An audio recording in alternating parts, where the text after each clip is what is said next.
अस्सलाम वालेकुम। आज का जो हेयर कट है उसका जो एंगल है वो बहुत ही ज़्यादा सिंपल और सबसे इजी कटिंग है। यहाँ पर हमने फोरहेड में सबसे क्राउन एरिया से लेकर उसके फोरहेड तक हमने उसका ईयर टू ईयर पार्टीशन करने के बाद फ्रंट में 2 पार्टीशन करके उसको हेयर को पिन कर दिया है।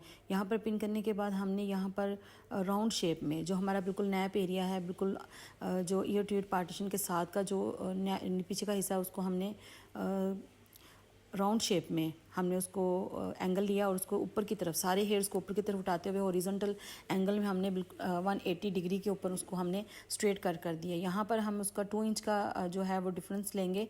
उसमें जो हम सेकंड लेयर लेंगे वो भी बिल्कुल इसी शेप के मुताबिक राउंड शेप में होगी। दोनों साइड से आप मेजरमेंट इक्वल कीजिएगा। इसको आप राउंड शेप में इसको बालों को ऊपर की तरफ उठाएं और जो फ्रंट के जो हमने हेयर हॉरिजॉन्टल में काटे हैं उनके साथ मैच करते हुए बिल्कुल 180 डिग्री पे जाकर हमको स्ट्रेट कट कर देंगे हॉरिजॉन्टल में उठाते हुए। इसी तरह हम फिर 2 इंच का नीचे का जो पोर्शन है उसको हम एक और सेक्शन लेंगे और उसको भी हम बिल्कुल स्ट्रेट ऊपर की तरफ ले जाकर हॉरिजॉन्टल एंगल में उसको हम कट कर देंगे। ये आप इस चीज़ का ख्याल रखिएगा, इसमें 2 इंच का गैप आएगा सभी में।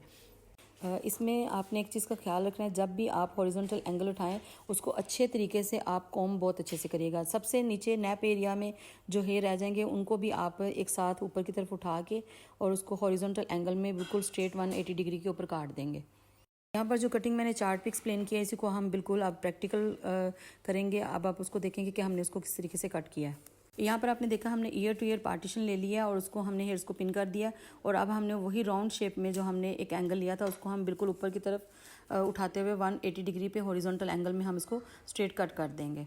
इसी तरह हम सेकंड सेक्शन लेंगे, उसको भी हम इसी तरह से सारे बालों के साथ मैच करते हुए ऊपर की तरफ हॉरिजॉन्टल एंगल में जाकर इसको हम कट कर देंगे। ये सारी कटिंग जो है वो सारी हॉरिजॉन्टल होगी। इसी तरह का जो फ्रंट के हेयर हमने जो पिन किया हुआ है उनको भी हम बाद में इन्हीं बालों के साथ मैच करते हुए ऊपर की तरफ 180 डिग्री में जाकर हम इसको कट करेंगे।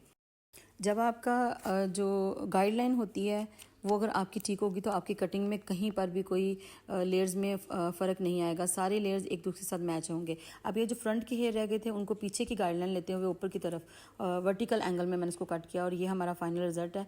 आपको कटिंग कैसी लगी ज़रूर बताइएगा।